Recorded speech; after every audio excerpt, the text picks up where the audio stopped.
네, 사실 그 무디스의 시종등과 강등 소식이 미국 시장보다 우리 시장이 더 영향을 많이 받은 편이었는데요. 어제 코스닥의 하락폭은 좀 두드러지는 편이었죠. 오늘의 국내 증시 어떨까요? 미국 시장에 상장된 한국 지수를 보면 어제보다는 나은 오늘이 예견됩니다. 자, 코로와 야간 선물, EWI, ETF 모두 다 상승 보이고 있습니다. 네, 글로벌 전략가들 함께 할게요. 유니스토리 자산운용 김장률 투자전략본부장께서 나와 계십니다. 안녕하십니까? 네, 안녕하십니까? 네, 뭐 시종등과 강등 여파는 예견했던 일대로 많지는 않았던 것 같고요. 네. 사실 뭐 시장 충격 얼마나라는 말씀을 여쭙고 싶지만 이미 이제 이거 좀 지나간 일이 된 것 같아요. 네, 이제 네, 후행 네. 얘기가 된 것 같아요. 그래서 지금부터는 무엇을 좀 봐야 되고 중요한지를 보는 게 더 좋겠죠. 일단은 그 시장의 반응이 아침에 시작할 때 또는 선물로 시작할 때 마이너스였죠. 근데 결론적으로는 시장의 반응이 그래도 플러스 내지는 강보합으로 끝난 가장 큰 거는 국채 수익률이 크게 움직이지 않았기 때문입니다. 하지만 장중에 4.5 이렇게 돌파하다가 결국은 10년 기준으로 이젠 4.5 밑으로 내려갔고 네. 30년 기준으로도 5 이상으로 치솟다가 결국은 4.9 정도로 내려갔거든요. 이게 가장 큰 트리거입니다. 치솟은 게 유지가 된 게 아니고 다시 안정을 내려갔죠. 찾았다는 면에서. 그렇죠. 네. 맞습니다. 그럼 왜 그렇게 됐을까라고 본다면은 이것이 이제 과거 13년 전 2011년도 그다음에 최근 2년 전에 상황하고 대비했을 때 아주 새로운 건 아니고 미국의 현실을 다시 한번 적나라하게 드러났다는 정도로서 화들짝 놀랄 수도 있었습니다만은 미국에 이제 잠재되어 있는 주식을 사고 싶어하는 그런 심리가 더 우세하다 아직까지는. 그래서 악재로 크게 작용하지 않았다고 보여지고요. 일단 오늘 하루 가지고 안심할 수는 없는 것이 일단 부채 한도라고 그다음에 지금 감세안이 지금 통과가 되려고 하원에서 대기 중인데 이런 것들이 구체적으로 통과되는 것까지 봐야지 더 원래대로 상승 각도를 유지할지 봐야 될 것 같아요. 그거 측면에서의 그거는 이번 주 내내 하원에서 본회의에서 상정되는 거 봐야 되고 감세안의 그 규모라든가 이런 것이 어떻게 작용하는지는 아직 낙관할 수는 없습니다만은 일단은 다행스럽게 이제 상승 마감했기 때문에 한국에 어저께 미리 빠진 게 있죠. 그렇죠. 네, 한국 시장이. 맞아요. 예. 그런 거에 대한 것은 오늘은 기대가 있을 수는 있는데 그거보다는 이거 안도보다는 오히려 오늘부터 시작하는 어저께 얘기했던 그 엔비디아의 새로운 제품에 대한 것이 더 의미가 있을 거라고 보여집니다. 네. 자, 미국 시장 대비 어제 먼저 빠진 코스피, 코스닥, 코스피는 2,600을 다시 회복하고 코스닥은 1% 약세를 나타냈습니다만 오늘 반등이 나온다면 어느 쪽으로 나올까? 자, 그것도 좀 궁금합니다. 그렇죠. 그리고 좀 중요한 부분이 컴퓨텍스 2025 개방을 하루 앞두고 이제 순항 기조연설에서 엔비디아가 TSMC, 폭스콘 등 이제 대만 기업과 손잡고 현지의 첫 대형 AI 슈퍼컴퓨터를 구축한다고 발표를 했습니다. 자, 이 부분과 관련해서 주가 상승세에 국내에서는 어떠한 영향을 미칠까 궁금하고요. 또 오히려 K반도체의 소외감 더 커질 것이라는 우려감도 있는데 왜 대만 기업과 손잡고 현지에 수출한다라는 얘기만 있지 한국에 대한 히읗은 나오지가 않았거든요. 네. 코리아는 나오지 않았거든요. 그래서 예. 그 부분에 대한 소외감 좀 두 가지를 같이 여쭤봐야 되겠네요. 일단은 그 지난주에 있었던 그거부터 봐야 되는데 우리가 엔비디아 주가하고 삼성하이닉스하고 동조를 하느냐 가장 큰 거는 엔비디아가 안 빠지는 게 중요하잖아요. 그래서 엔비디아가 지난주에 많이 올랐고 다행스럽게 오늘도 그렇게 빠지지 않았어요. 가장 큰 거는 중동발 이슈, 중동발의 새로운 수요에 대한 기대감이 있었다는 게 중요합니다. 중동발 이슈 수요가 아마도 중국향 수요만큼이나 잠재력이 있다는 게 확인된 게 가장 중요한 거고요. 그리고 두 번째, 좀 전에 말씀하신 그 컴퓨텍스 타이베이라는 것이 대만에서 일어나는 거잖아요. 대만 회사들이고. 그러니까 당연히 이제 엔비디아가 생산하려면 반도체는 누가 생산하죠? TSMC가 생산을 합니다. 그리고 대만이 모든 생태가 갖춰져 있기 때문에 대만의 나라의 그 슈퍼컴퓨터, 이 데이터 센터의 개념으로 접근하는 거기 때문에 우선순위가 그쪽에 있는 거는 그쪽 입장에서는 당연할 것 같고요. 에코시스템 편하니까요.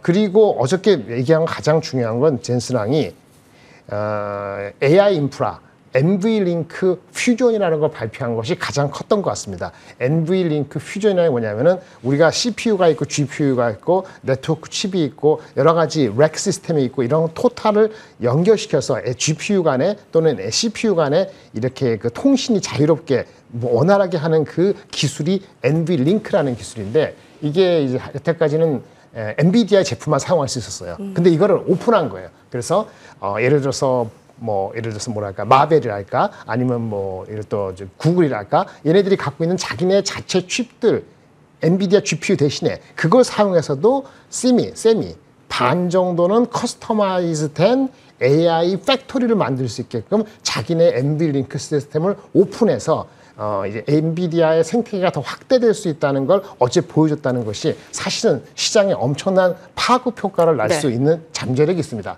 이런 거 보면 엔비디아가 주가가 지난주에 올랐고 오늘 또 안 빠진 거는 당연하다고 보고 이게 그러면 우리나라 트리클 다운 돼야 되는데 이슈는 이겁니다. 한국은 삼성전자 하이닉스에서 엔비디아에 들어가는 것이 이제 HBM밖에 없잖아요. 네. HBM 자체의 수요보다는 전반적으로 지금 2분기까지 좋은 넌 HBM에 대한 그 수요가 약간 가수요 아니냐, 관세를 앞두고 그래서 아마도 하반기 어느 시점 또는 가을 겨울 넘어갈 때는 지금까지 최근에 좋았던 반도체 가격은 유지되지 못할 수 있다는 일부 이견이 나오기 시작했다는 것이 시장에서 약간 좀 경계감이 있는 것 같습니다. 그 경계감이 그래서 기술력 바탕으로 된 엔비디아보다는 생산하고 수요하고 생산이 미스매치가 조금만 되면은 금방 뷰가 바뀔 수 있다는 우려가 좀 선반영돼서 하이닉스 주가도 좀 힘을 못 받고 있는 것 같고요. 어저께 많이 빠졌기 때문에 오늘은 반등하리라 봅니다만 자, 그럼 그게 SK 좀 이슈가 될 하이닉스를 것 조금 같아요. 더 중심으로 네. 주가 향방을 좀 살펴보도록 할까요? 좀 말씀을 들어보면 엔비디아는 걱정이 없는 것 같습니다. 지금 관세 영향에서도 지혜롭게 헤쳐나가서 뭐 중국과의 잘 해결되는 모습도 중동 수출까지도 따내지 않았습니까? 뭐 엔비디아보다 이제 SK 하이닉스의 향방 중심으로 좀 더 살펴본다면요? 네. 그래서 엔비디아 주가가 하이닉스로 못 가는 건데 이슈는 저거죠. 마이크론하고 주가가 같이 가는 겁니다. 근데 마이크론 주가보다도 우리가 밸류가 한 반밖에 안 되기 때문에 싸긴 싸거든요. 근데 이슈는 뭐냐면은 마이크론은 미국 회사고 하이닉스는 한국 회사라는 거고 하이닉스는 이미 굳건하게 HBM에서 굳건하게 자리를 굳히고 있는데 도전을 받고 있는 거예요. 도전이 누구죠? 마이크론이 엄청나게 지금 램프업을 하고 있다는 것이 다소 부담스럽다는 것 때문에 주가가 우리가 선행적으로 더 많이 못 간다는 게 아쉬운 거고요. 삼성전자는 아직 기다려야 되고 그리고 아이러니하게도 우리 내에서 삼성전자가 치고 나올 경우에 하이닉스가 부담되는 것도 또 연결돼 있습니다. 그러다 보니까 글로벌 하우스에서 본다면은 하이닉스는 트레이딩 삼성전자는 별 관심 없고 이런 패턴이 당분간 지속될 가능성이 있다는 것이 조금 부담스럽습니다. 네, SK 하이닉스보다 삼성전자가 조금 더 덜 긍정적이네요. 예. 네, 그렇습니다. 자, SK 하이닉스 좀 살펴봤고요. 지금 기존의 15에서 21만 원에서 18에서 23만 원까지 좀 목표가 상향된 부분도 좀 같이 좀 체크를 하면 될 것 같습니다. 여러분 이제 종목들 좀 핫 종목 살펴볼게요. 근데 뭐 반도체만 얘기합니다만 사실 빨간 반도체라고 얘기하는 종목 아세요?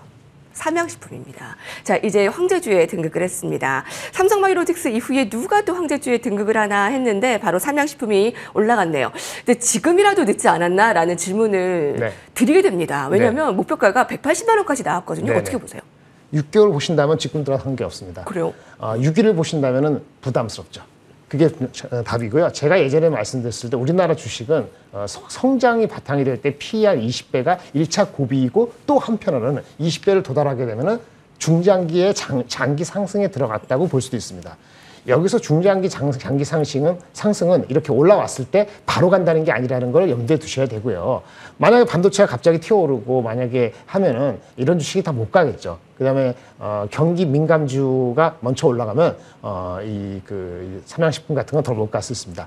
단기적인 뷰라면 추천을 드릴 수가 없는 상태이고요. 다만 PER이 20배 올라오고 하는 이유가 있기 때문에 글로벌리 이 식품에 대한 완전히 후킹된 걸 보기 때문에 내년도 내후년도 이렇게 가면 갈수록 PER은 그대로라도 이익이 계속 20% 이상 올라가기 때문에 이게 뭐 100만 원 이하 가는 시츄에이션이 발생한다면 매우 땡큐이고요. 그렇지 않더라도 가지고 계신 분이 이 실현을 빨리 하실 필요는 전혀 없다고 보여지고 내려갔을 때 분할 매수를 한다면은 6개월 이상을 바라본다면은 결국은 애널리스트 목표 주가의 평균 이상으로는 갈 수 있는 여지가 있기 때문에 우리가 장을 뭐 한 2, 3개월 내에 20% 보는데 이 주식이 많이 가서 여기서 사가지고 바로 3개월 내에 20% 가냐 이런 식으로 접근하면 어렵지만 알겠습니다. 우리가 한 6개월을 본다면은 충분히 우리 마치 하나오션을 바라보는 것처럼 PER이 20배 넘어가서 바로 이 시대라는 개념을 접근하는 것은 타당하지 않지 않을까라고 생각이 듭니다. 네, 알겠습니다. K방산 이번에 10조 원대 잭팟 터트릴 기대 나오고 있는데 대형주, 중소형주 가운데 어떤 종목이 좋아요 여쭤보고 싶고요. 그리고 마지막으로 전체적인 그 전략 종목까지 짚어주시죠. 네, 방산조선은 반도체가 크게 올라가지 않으면 아마 이 실현이 지속적으로 나오지는 어려울 것 같습니다.